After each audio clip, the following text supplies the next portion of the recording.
backwards a bit here. All right. To another special edition of Andrew's Philosophycast. We're going to come at you from all technological angles here. We hope we're all doing well, but this is going to be on Spotify and an audio podcast, and also on George's YouTube channel and on mine. So we thought what we'd do is we'll continue our search for infinity here and mathematics, just to sort of keep you interested in these lockdown quarantine times. Just a quick plug before we go any further on the Philosophycast. There's loads of really good stuff. We're also doing some interviews, so just giving general careers advice. But we're going to get back to sort of back to our main business here of sort of philosophy and mathematics, and we're going to continue in George's brainchild on this journey through infinity. So, George, you look good. It's nice to see you, by the way. I hope you're all right. Yeah. What would you like to talk about today? So, Andrew, today we're going to start in Germany. Then we're going to come back to Cambridge in England. So, 1880s to First World War, basically. That's the period of infinity we're going to cover today. First of all, we're going to start with cantor. So cantor,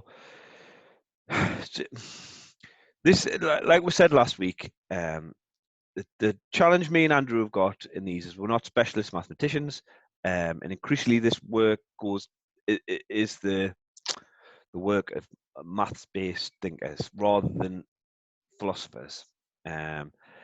So, and we'll have to explain some sort of technical terms to make it explicable at all what we're talking about. So, cantor.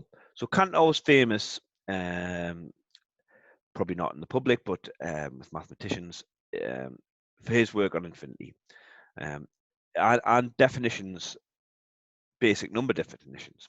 So, to start, we'll have to think of when we look at numbers, a set of numbers, we'll have to sort of define it.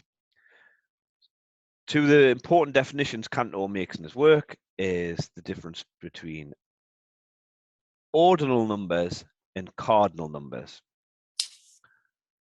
Are you with us so far, Andrew?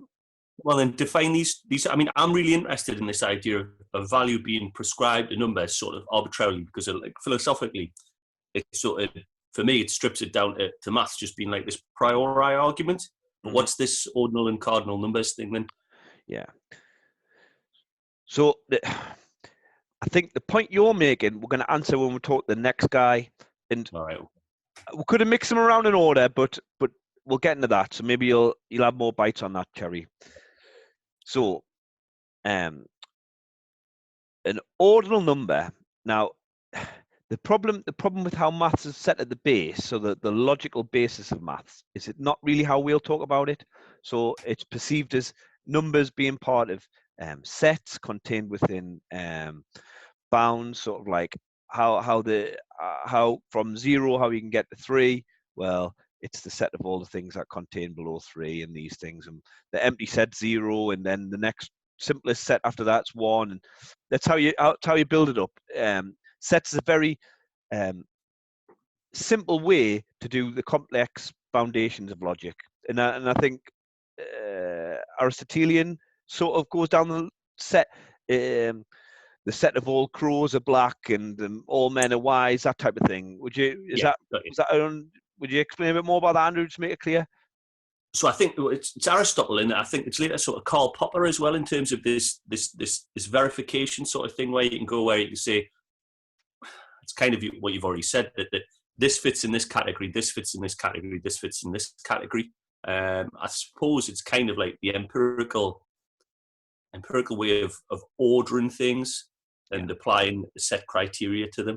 Yeah, because I suppose, Andrew, and this is a very basic point, but probably important, without that sort of logical basis, I can't make any comments in general. I can't talk about all crows or all bicycles or all giraffes. I can only talk about the one in front of us. Do you see what I mean? Yeah. And I mean, I don't know if I'm jumping the gun here, but this is again the thing that I'm really interested in. Like, what value does a number have without it being linked to a sort of a real life counterpart? Mm-hmm. Mm-hmm. No, that's it. So ordinal numbers is where a number or anything in a list sits on the list. So the first thing, the second thing, the third thing, the fourth thing, the fifth thing. So that's So their value is only prescribed by their relationship to something else. yeah, it's order in a list. Yeah, Right. that's right. Then the cardinal numbers, probably for the base of this, just think of the counter numbers. So 1, 2, 3, that type of thing. Okay. Right. So we've got this separation between how things might be ordered and just the number line. Okay. Right. Which in and of itself is an order, but nevertheless, it just goes 1, 2, 3. Do you see what I mean? We could order anything: plates, knives, forks, whatever, but still. So that's the first definition Cantor goes. The next thing he's famous for, or one point with Cantor, a deep theist, very religious character. In his later life, he abandoned mathematics and was more interested in theology, and proven Francis Bacon wrote all of Shakespeare's plays. So, bit of a maverick. Oh, I read a lot about that the other day. Got very interested in that, George, but for another time. Anyway, so where Cantor comes down the line of infinity is this. If you Google on Wikipedia, what'll come up is the diagonalization argument. So his argument is the infinity of the counting numbers. Okay, 1, 2, 3, 4, which is all that we've talked about so far in every podcast, just those numbers, is saying that infinity is smaller than infinity of The ways you can group the set. no, well, yes, that as well, but the decimals, okay? Oh, So by decimal, 0.1, 0.1, 111, 0.11111, 0.10001. The important thing to say about the decimals, a lot of them that use regular mathematics, pi, the exponential number, Euler's number, all these numbers cannot be represented by a fraction. You understand? Do you remember they were talking about that, Pythagoras? Yeah. So these this numbers, irrational numbers thing. yeah. So these numbers are a little wheel of infinite on their own because they can't be simplified. Just goes on forever. You see what I mean? So your name, if you code it up, is somewhere in pi. Yeah. Everything you ever do, you can express it in sort of binary terms. Yeah. So you've just got to plant that in your head, and there's unbelievable amounts of these numbers in between 0 and 1. Okay? You with us so far? Got you? So Cantor, this is the clever bit. Produced a list in order. Okay. So it doesn't really matter how you write the decimals out, but in a sense, he coded them differently into real numbers, so ones and zeros or ones and twos and threes rather than 0.1. So Right. if you think you start with the first term, second term, third, fourth, five, six, seven. So you write them all the way down this never-ending list. Okay. Yeah. Yeah. You with us so far? Because what he's trying to do is, well, let's have a think. Say you had a number of football cards, and I had many football cards, and you wanted to prove, without question, that you had more football cards than me. One way we could do it is to turn them over and match 1-to-1 correspondence. Got And you? then if you've still got left on your pile, once I've turned all mine out, you've got more than me. More. Yeah. It's very simple, 1-to-1 correspondence. Yeah. The clever bit that Cantor did was, if you take a diagonal line all the way down this list of numbers that are ordered to infinity, all the way down, yes. Got you? If you change one number, every single number is different. Would you agree? Yeah. And it creates a new number that isn't on the list. So something outside of that is Bingo. right. Got you. And you can do that forever. So you can kind of always say that there's going to be something beyond what you've got. What you got to remember, go back to the football card analogy. It's your list versus mine. Your set of football cards versus mine. Yes? Mm-hmm. we're comparing. So depends who wants to be. So your list is the counting numbers. Okay, what we got taught at school. My list is, say, the decimals. Okay. Got you. Yeah. What you So can do with my list, my football cards that you can't do with yours, is always add another one. Oh, you've missed that one. Oh, you've missed that one, because I'm comparing my set of numbers to yours. So is this the decimal thing that you're kind of saying, that the decimals, you can always make something smaller, kind of? Sort of. All I'm saying is, in a one-to-one correspondence, you can always, using the diagonal, you can always create another number that isn't on the list. Right. Because, and this is the important distinction he makes, is that the decimals are not countable. It's an infinity that can't be counted. The problem with that term is, obviously, this is a bit semantics. You can't count infinity anyway with the normal numbers, but I think what he means is it can't be ordered in a rational way. So you could think, if you had an infinite bit of paper and just wrote 1, 2, 3, 4, 5, 6, you see what I mean? I think Expansion. I see what you're getting at there, because you can just, by altering any number, you open a whole new stream of possibilities to go down, kind of. Sort of, yeah. But we've just got to, the finer point. This is the sort of where maths gets a bit more difficult. You've just, what he proven was that there's two different orders of infinity: the countable numbers and the decimals. Okay. Just sort of philosophically, this is where, like, I find it really, really interesting, and I find that, like, a bit of a problem with kind of the, not the obsession, but the reliance of on mathematics as a kind of expression of reality, because it's not logical. Well, no, it is logical, providing you follow the arguments of mathematics. But I think, like most of the population, and see mathematics as a representation of reality, as a representation of nature, it falls down there. Mm-hmm. Yeah, and I could see that. And from my limited brain, I don't understand how listing things isn't limited by the same thing that the countable numbers are in any way. You sort of like a self-referential loop, but anyway, and so the smallest infinity, Cantor, going back to his Jewish roots, called it Aleph 0, then Aleph 1, and then once you start opening this Pandora's box, power sets, ever increasing infinities, omegas, just goes on and on and on and on and on. It's ridiculous. Just go on. I was going to say, well, that's the Jewish concept of God, though, isn't it? Like nothingness without end. It's like that. What is it when you get into the whole Kabbalah thing, and that's the many levels of God and everything? It's very interesting, though. Maybe it's for another time. And probably that might be overlooked when people think about his work. That Jewish influence would have been drilled into him at some point in his early childhood. But what's the interesting Jewish thing? If you look at Hebrew, it's both a numerical system and an alphabetical system, isn't it? So you can look at the language as just a stream of numbers, as well as like a spoken language.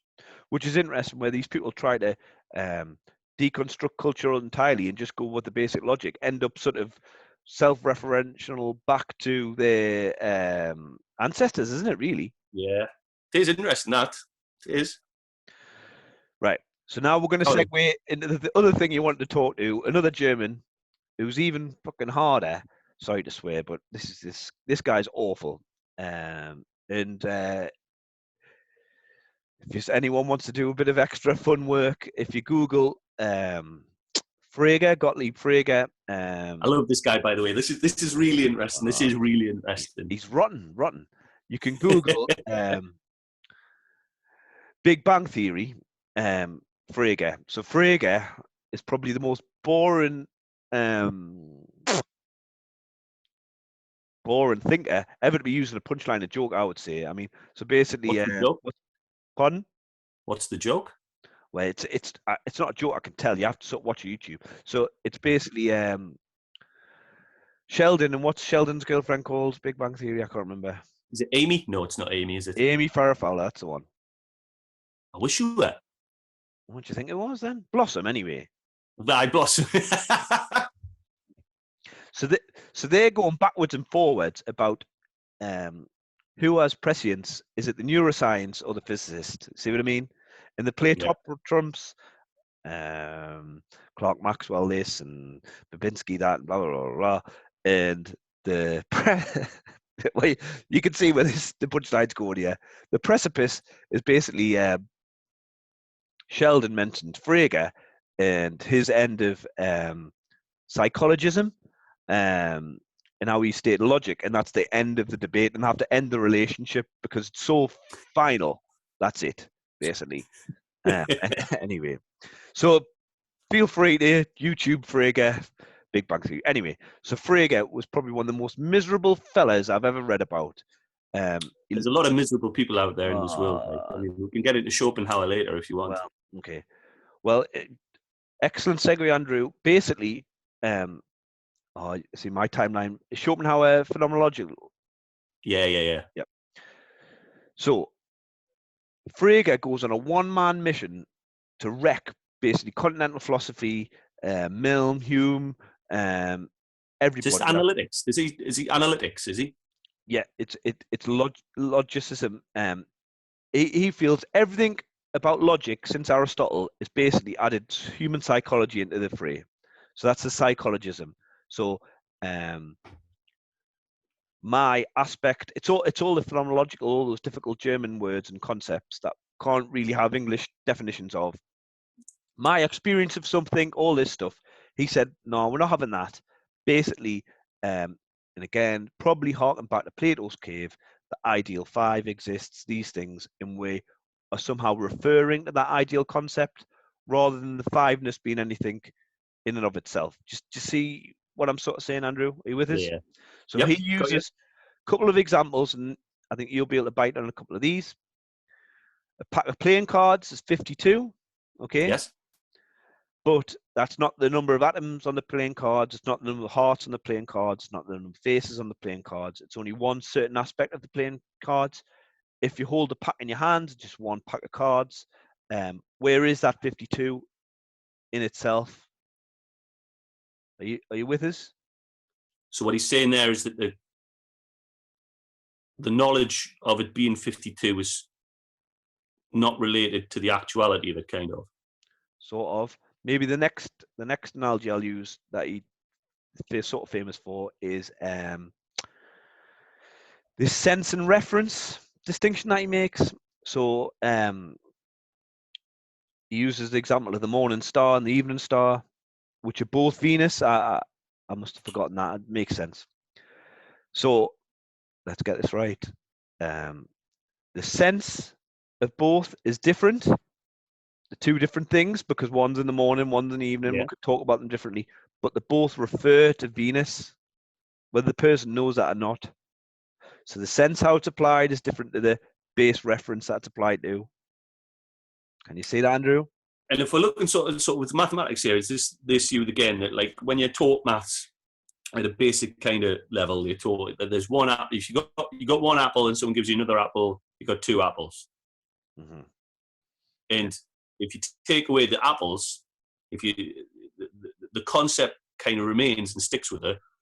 But realistically, by removing the apples, by taking these apples away that you've got, you're left with the logic of it, but nothing else.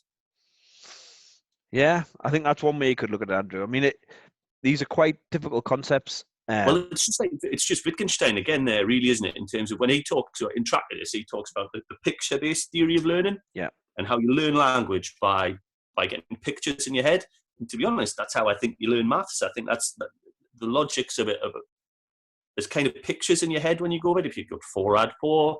There's a concept of 4 bananas, add 4 bananas. You've got 8 bananas. You've got a lot of bananas, and you learn by those pictures. Yeah. No, I think Wittgenstein. That's bang on, Andrew. So basically, let's think of the number 3. In our brains, we're either thinking of 3 things, or the actual number 3. Yeah. We cannot think about it in the abstract, can we? It's always grounded in our subjective reality, isn't it? Yeah. The abstract, we might think we can think about it as an abstract, and like there's cognitive processes that allow us to do it, but it's grounded in seeing that or 3 bananas. Mm-hmm. So And the final one is the statement that he's famous for is the king's horse. The king's carriage is pulled by 5 horses. Go on, George. I adore this. Tell us more. I love this bit. This bit's great. It's the concept of 5 in the sentence is applied to how many horses. It's all so basic, isn't it? But what the viewers need to hang the hat on is this is the first attempt to put mathematics on a purely logical basis, to get rid of everything else, to root it down. And it is, I think the problem is, once you read Frege from learn a bit about Wittgenstein, you can't look the other way. Do you see what I mean? Because I look similar to you. So the 5ness only exists in the statement in relation to the horses that are pulling the carriage. Yeah, yeah. So the 5, the concept of 5 is forever linked to the expression of the reality that you're trying to show. Correct. Anything beyond that, and it's meaningless. Correct. So it feels like we've sort of gone not very far, but I think it's an important point to make, and he is an important person in the history of mathematics and the philosophy of mathematics. Now, I think it's really interesting. I think there's loads of mileage in this, just in terms of, and George and I talked about this a while ago, just on not kind of accepting things that are told you is the way they are. So I think it's an interesting one to look at, that is in terms of these figures that are bandied around, this sort of acceptance that of infinity, because I know you want to talk a little bit more about that later on, but this acceptance of infinity, when the reality is it can't be represented in a way that we can comprehend. The idea of infinity is always going to be abstract. It's going to be beyond our understanding. And going back to the last one with cantor, in terms of chopping a number down infinitely, just making it smaller and smaller and smaller, that doesn't happen even in terms of atoms. And if you're trying to show the universe through mathematics, you could chop the universe down into little bits like an atom, and then into what's the next one, electrons, neutrons. Then you chop them down into what are they called, flavors? Yeah. The Planck length you're searching for, Andrew. Hmm? The Planck length is shortest. But no, it's like going back to pi. NASA only need, if people want to correct, is I don't think it's even 30 decimal places of pi to send the rockets out. Do you see what I mean? So that the accuracy, it's like a gnat's eyelid, isn't it? For rockets traveling for 2 years across the solar system, and we only need, it's a mind-bogglingly small, tiny part of this never-ending expansion, which has got no use, has it? Who's the guy who did fractal again, George? Mandelbrot, yeah. Well, it's that again, isn't it? Like the length of the coastline is infinite, because the length of the coastline patently isn't infinite. But if you're taking things down again in these fractal Mandelbrot, Well, this is the two sides. So we'll digress a little bit. The other sort of bit that made us laugh when I was reading Frege, his definition of zero is, let's get this right, the empty set that is not equal to itself.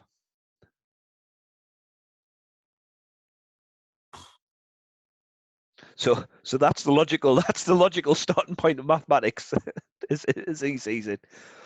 And then one is the set that's equal to 0. I mean, the zero thing's really interesting. I know maybe we'll do that later. I think zero is as interesting as infinity, because for me, zero doesn't exist. I don't understand how it can exist. Going back to the Frege thing as well, if one is a representation of one thing, zero is the absence of that. So it's not a thing in itself. Well, I was thinking about this the other day, because I'd seen that daft puzzle I did on about the ice creams, and I didn't buy anything. So it's a bit like, if a football match is 0-0, obviously there's been no goals. That is a logical statement to make, isn't it? Yeah. Goals scored, none. Which is goals scored when there's been a football match different to the match being abandoned and being no goals? I think the gambling thing's interesting in that. And I mean, that may be something to talk about later, where there's less than one goal. Less than one goal is no goals. Aye. Oh yeah, I agree. Yeah, that is, yeah. But anyway, so we're up there. We've done Frege. Right. So Frege. We need to dig him out a little bit here. Awful human being, miserable. Never really got any kudos. Basically, it was just scraps of letters that Bertrand Russell found, got them Cambridge through different people. Terribly anti-Semitic, like disgustingly so. I think he lived on, do you know those German places where they're like half Czech or half Danish or half? Yeah. Schleswig-Holstein? I think that was his background. So he had this sort of, I'm a newcomer, let's be worse to the people that might come after me sort of thing. Let's close the door up sort of mentality. Awful. And a lot of his writings on that didn't come out till after his sort of work got a bit grip, if you see what I mean. So anyway, his pride in his work was to put mathematics on an entirely a priori. Is that right, Andrew? Yeah. A priori footing, logical footing. Then one day, entirely not based on sort of real world comparisons or equals. Yeah. So it's entirely it's its own. So a priori is an argument that contains within itself its own logic. Bam. And self-sufficient, self-contained, airtight. Yeah, entirely self-contained. Yeah. Who talks about self-contained again, George? Come on, you talked about it the other day. Nothing can be self-contained. Pass. There's always something outside of it. Oh, yeah, Gödel, yeah. So that's we'll get too confused now, Andrew. So he's just about to publish. I think this might be a little bit anecdotal, but supposedly this is the story. He's just about to publish his masterpiece.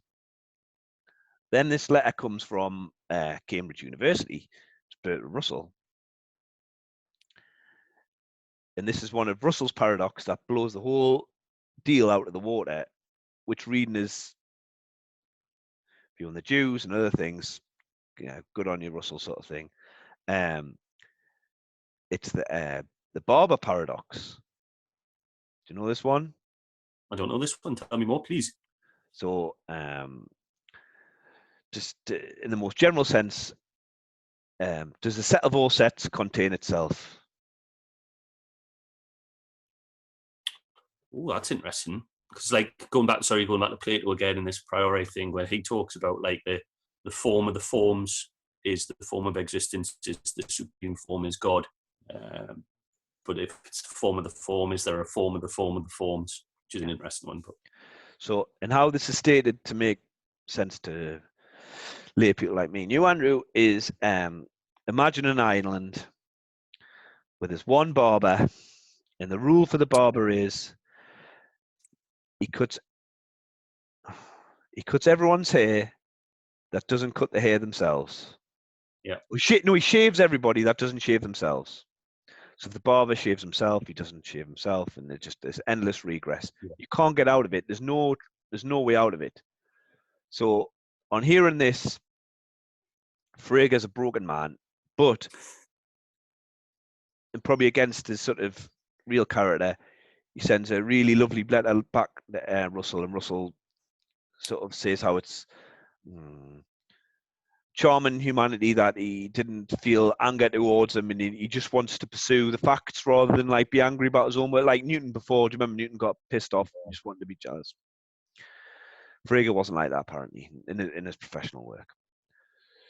So, and this brings in Bertrand Russell, doesn't he? Another powerhouse of thought. Do like Bertrand Russell, really interesting guy. We'll talk about him like he's a really key figure, sort of like philosophically. Bertrand Russell, like on the cosmological argument, has a big row with Copleston, and they talk about. So Russell's really famous. I think Copleston bases his argument on the contingency of God existing. Russell comes up with this idea that God's just a brute. That the universe is just a brute fact. It just exists. It doesn't need a reason to exist. And to sort of look for one is stupid. Some things just are. 1 + 1 just equals 2. That is interesting.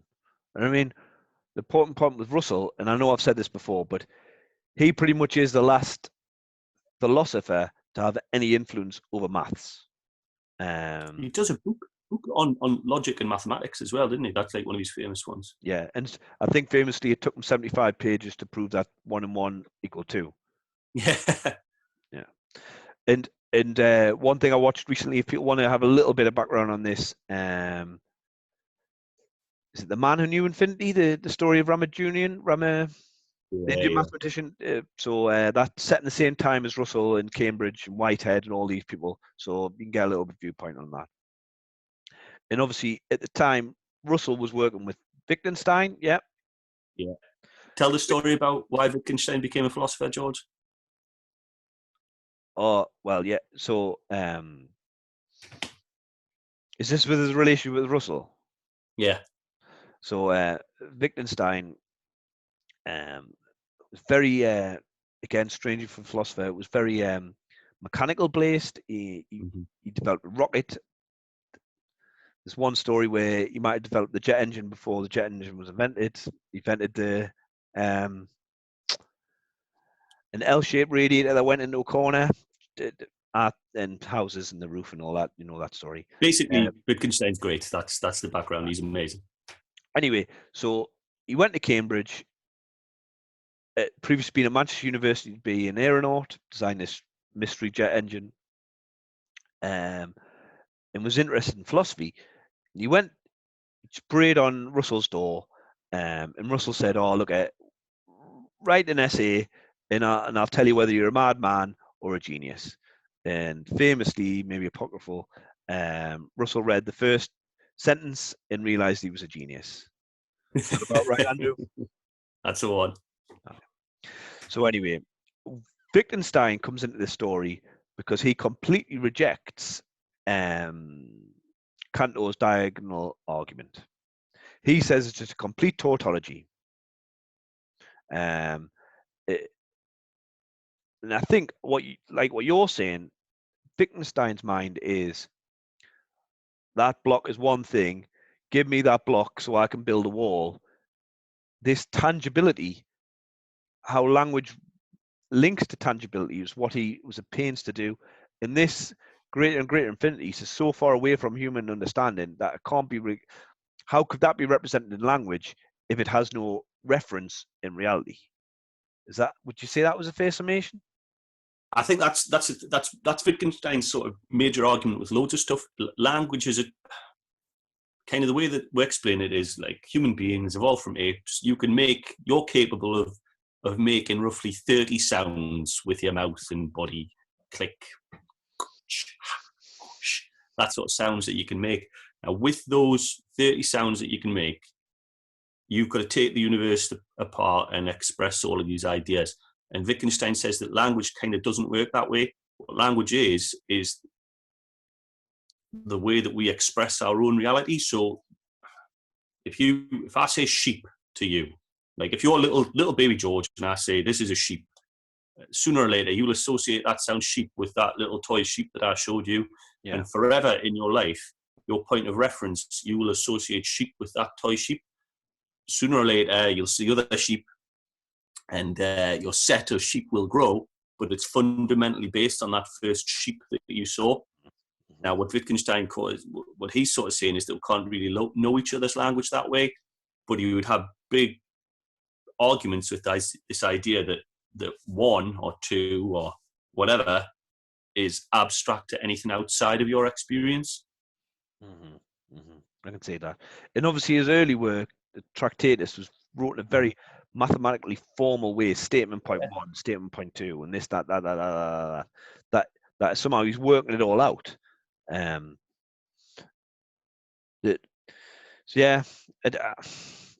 think what we've hit upon this week is the mathematics is expanded. We've not really got past the language problem of these statements, and probably this is a bit of a self-referential it's a trap, isn't it? Really, you can't. There's no way to get out of it. One other German that Rob talked to that sort of got a bit of interest, and this is going to go back to the Kalam argument. Contemporary of all these people is Hilbert. Have you heard of Hilbert before, Andrew? I haven't. No, tell me more, please. So Hilbert's famous for a couple of things. Hilbert's Hotel. Have you heard of this before? Oh yeah, this is really clever. This, go on. So Hilbert's Hotel. How do you get guests into an infinite hotel? Yeah. So yeah. The Hayes travel bus turns up at the hotel. It's entirely booked, infinitely booked. All the rooms are infinitely booked. But the travel agent says, who knows a bit about mathematics, maybe, why don't you just move everybody, all the odd numbers to even numbers, and just keep going up? And I'll put all my infinite bus load into the odd numbers. What's gap message over? So room 1 goes to 2, 3 to 4, and everyone just moves along. Well, that's brilliant. You just fit another infinite load of people in. And I guess I'm going to try and make an attempt to port in the other ones. If the travel agent brought a busload of all the decimals, you're not going to get them all in. You're going to disappoint some people. Okay? So, and also, if you want to, I'll put in another one. If the travel agent only books people that don't book themselves, what room's the travel agent going to be in? So you can see what I was a pain to do there. That's a clunky way, but it's good though. It's good. I think Hilbert, and this is really hard, and this is probably the limits of what I can talk about. Hilbert's got the list of mathematical puzzles, very difficult to solve. Some might be impossible, but it'll be proven that they're impossible by the maths. It's a list of prizes. Poincaré conjecture, Riemann hypothesis, possibly Fermat's last theorem. I'm not sure if the timeline's right there. Someone solved that though, didn't they, last year? It was on University Challenge. Yeah, the Russian fella, I think. The one that relates to infinity and cantor is what's known as the continuum hypothesis. Okay. Now, do you know what's talked about the infinity of the countable numbers? Yes. Mm-hmm. And the decimals. Does an infinity exist that'll be in between these two? And if there doesn't, can you prove there isn't? So you can win £1 million if you get that one right, Andrew. Oh, should we set that as homework for our listeners? Yeah, that's just good prize, good strong prize, really. Sponsored by this Philosophycast as well, obviously. So, and just to go follow his footsteps back, Hilbert's reaction to Cantor is, I'm paraphrasing a bit, Hilbert has let way into a paradise that mathematicians will never leave. Okay? Wittgenstein's response is, no one would want to stay in the paradise, and I'd gladly drive them back out of it. So very good, that. Very good. Should we draw a line under it for this week, George? Yeah. Any concluding points, Andrew? Do you think it's made a bit sense, or some hard territory we've covered today? Blimey. I think the further into these infinite woods we're getting, the more difficult it is to see a way out of it. To be honest, it's becoming very, very difficult. Very difficult. I think maybe we could leave the listeners with a couple of things to think about themselves. Go on then. One, when you're trying to imagine or counting things, what are you actually doing in your head? So just play upon that. I think that's really important. I think what I'm really interested in is mathematics, a way you can express. People call it the language of nature. Does it correspond with, or is it just purely, as we've talked about, is it purely priori? Yeah, and the sort of pseudo historical philosophical point about people escaping the backgrounds. Have these? It is a bit of a Hegelian point. Are these people constantly just battering their ancestors, but influenced by other things and can't get out of it?